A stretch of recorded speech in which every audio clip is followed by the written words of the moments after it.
O Senhor esteja convosco. Ele está no meio de nós.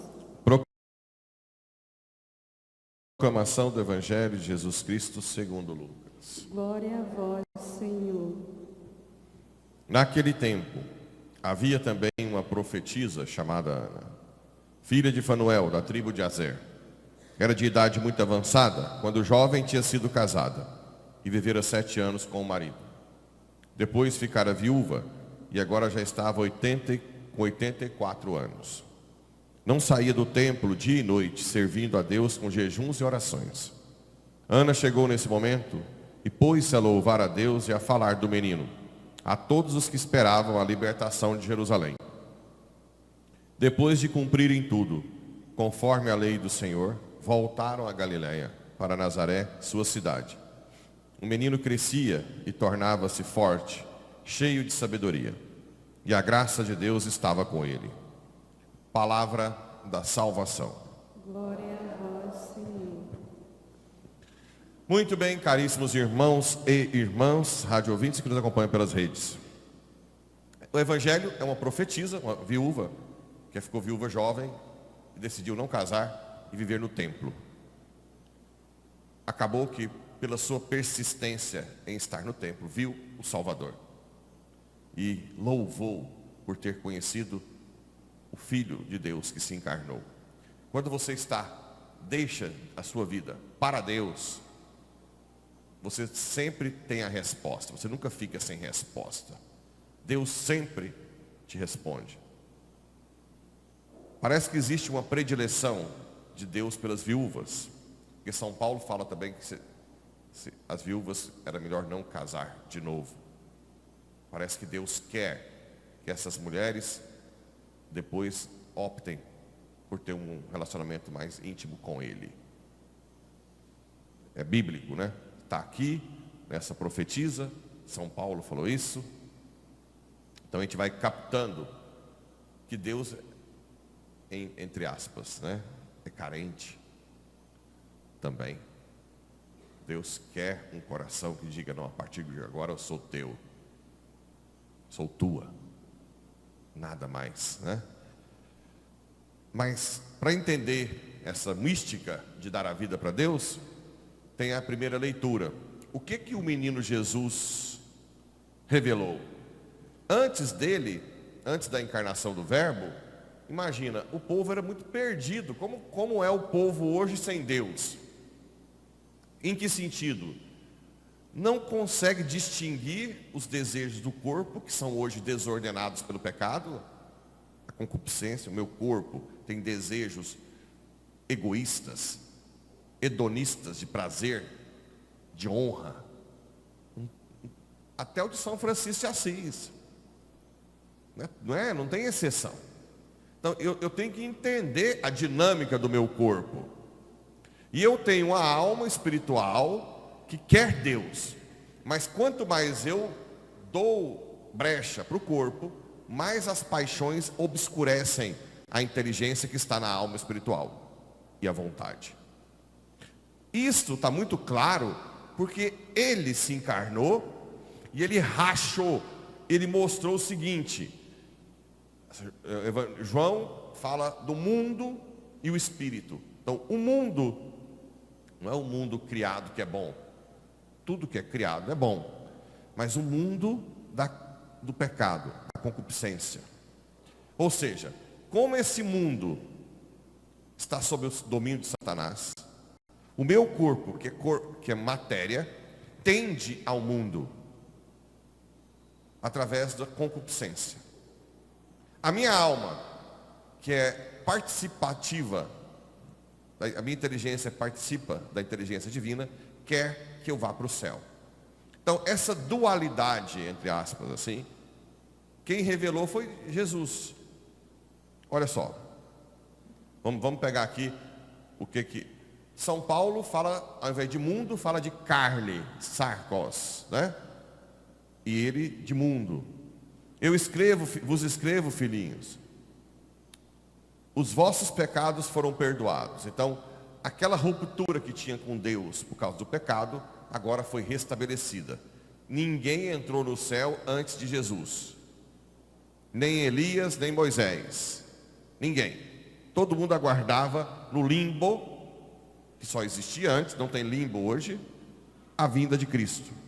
Eu vos escrevo, pais, vós conheceis aquele que é desde o princípio, ou seja, este aqui é a mesma pessoa do verbo que criou o mundo. Então aqui, olha o tanto de revelação que a carta de São João faz com o nascimento de Jesus. Eu vos escrevo, jovens, vós vencestes o maligno. A juventude é o ápice da força do corpo. Então eu posso dizer que é o ápice da força da tentação. Ou não? Sim. Quando eu sou jovem, você tem mais vigor físico, beleza física, e isso tudo atrai, é puxado pelo mundo.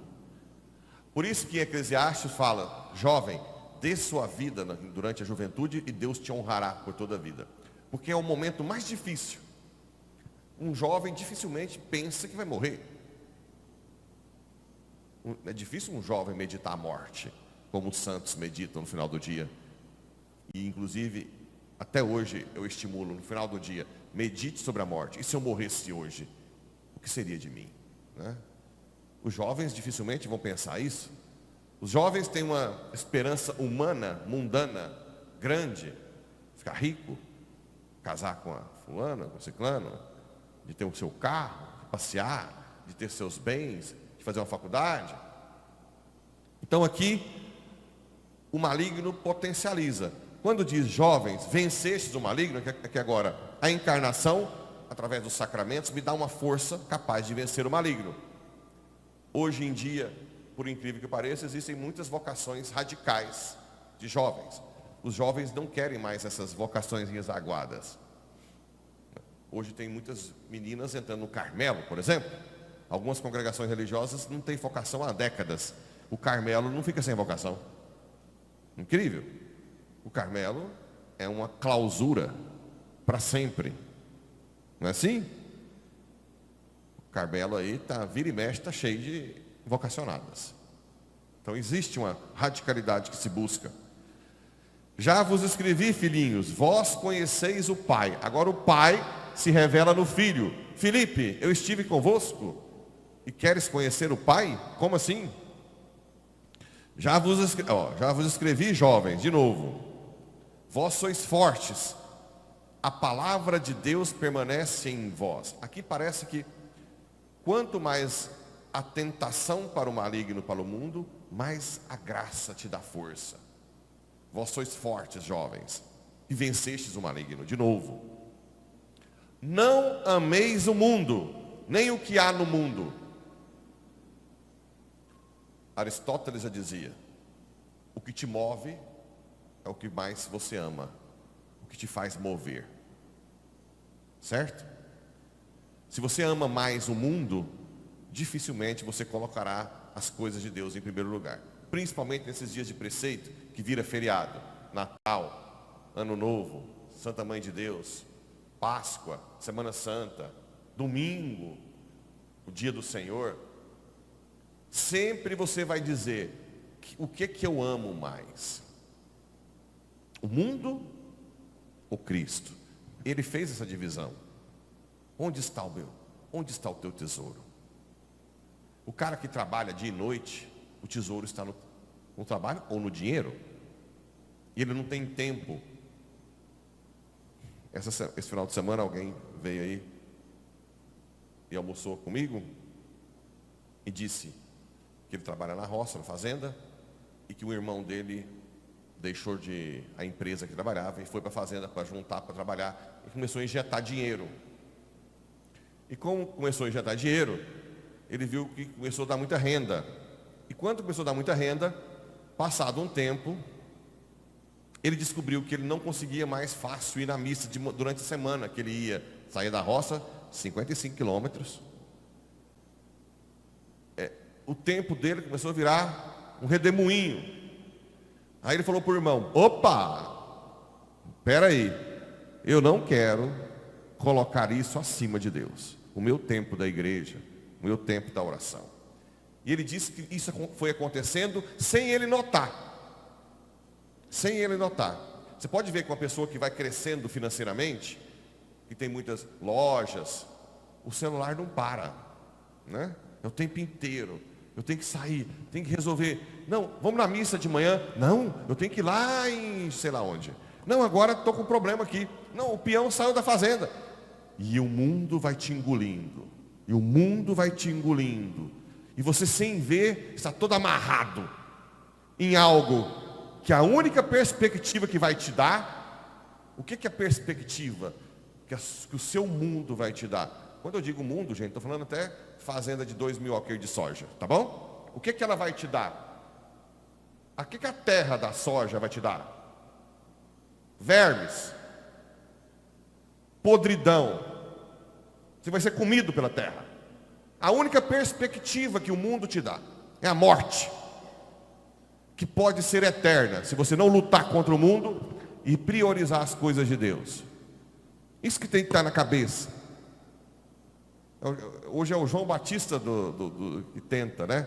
Gritar no deserto: priorize as coisas de Deus enquanto é tempo, porque os seus bens, principalmente para filhos que não têm virtude, que não sabem controlar as suas paixões, vão desaparecer em poucos meses quando você morrer.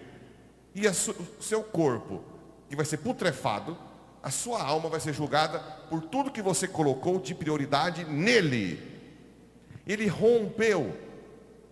E é isso que esse cara, esse domingo, foi domingo, né, que almoçou, estava falando. Eu acordei, quando eu acordei, eu já estava dominado por tantas coisas e pelo lucro que aumentou na fazenda. Pelo lucro que aumentou. Então, não ameis o mundo. Quando digo não, padre, então aí vem os radicais islâmicos da preguiça. Então quer dizer que eu vou cruzar os braços agora? Não! Você vai priorizar Deus. Vou dar um exemplo. Quando eu trabalhava como médico, eu ia à missa todos os dias. E como eu não acordava muito cedo, eu rezava o rosário após a missa. Todos os dias. Todos os dias. Os anestesistas odiavam isso, porque eles queriam que eu operasse que horas? 7 horas. Para eles ficar livre. Era uma pressão de todos os anestesistas. E eu dizia para eles: não abro mão. Para mim, financeiramente, seria ótimo, porque eu faço uma cirurgia de amígdala em 20 minutos, 15 minutos. Eu podia fazer 3 cirurgias, 8h30 eu estava livre e atender mais gente. Sim ou não? Claro, eu posso potencializar muito o meu ganho, mas eu nunca abri mão. Claro, uma vez, também não é que eu sou radical islâmico, ao contrário, né? Mas de vez em quando você tem que abrir mão. Mas na grande maioria das vezes não, porque a minha prioridade é Deus. A minha prioridade é Deus, porque Ele que me dá a vida eterna. O que vai adiantar? Fazer um monte de coisa, juntar um monte de coisa, que a única coisa que vai me dar é a minha condenação. Entende o que é? E o que eu ganhava, sobrava. O que eu queria mais ainda? Né? Por quê? E os anestesistas, com o tempo, fica mais calminho? Não, com o Pablo, não tem jeito. Marca a cirurgia 9 horas. Fazer o quê? Às vezes eles conseguiam pegar uma cirurgia antes de outro médico às 7. Então você é priorizar Deus. É isso que está falando. Não ame o mundo, nem o que está no mundo. Porque tudo que há no mundo, as paixões da natureza, a concupiscência dos olhos E a ostentação da riqueza não vem do Pai, mas do mundo.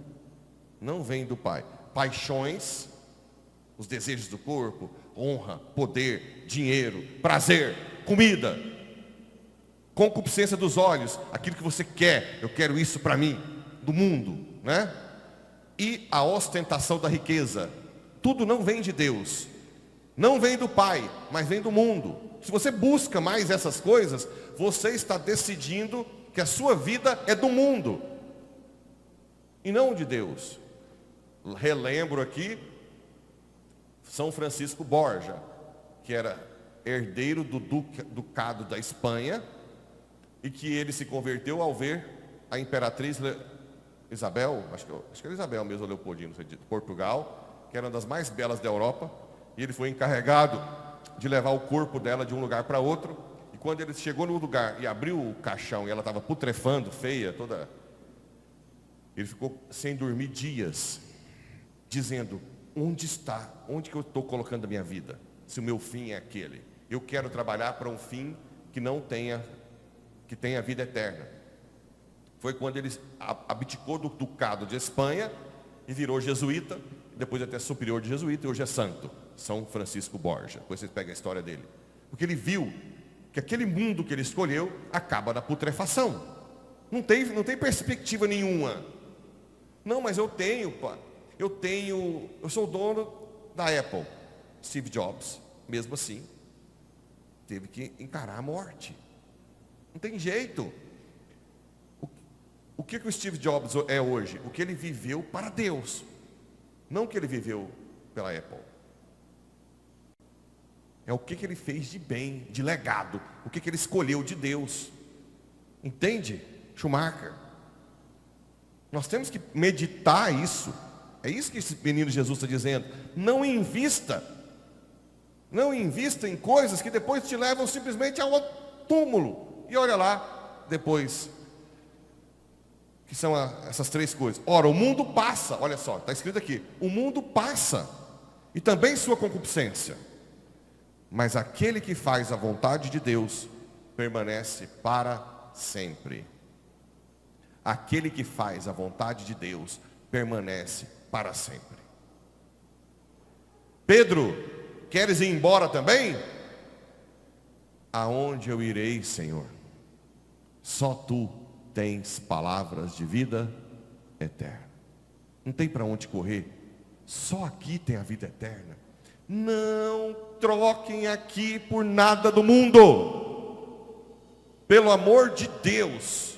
Lá te leva à putrefação e ao fogo. Aqui, a vida eterna, a paz, a alegria, a plenitude. Só Ele tem a resposta. É difícil, a concupiscência dos olhos, a carne. Como diz o rapaz aí, né? O irmão dele chegou, foi investindo, e aí foi fazendo, e foi dando lucro, foi vendendo mais coisas, e de repente ele viu: eu não estou indo à igreja. Para! Mas quem tem força para fazer isso? Pede ajuda para Nossa Senhora.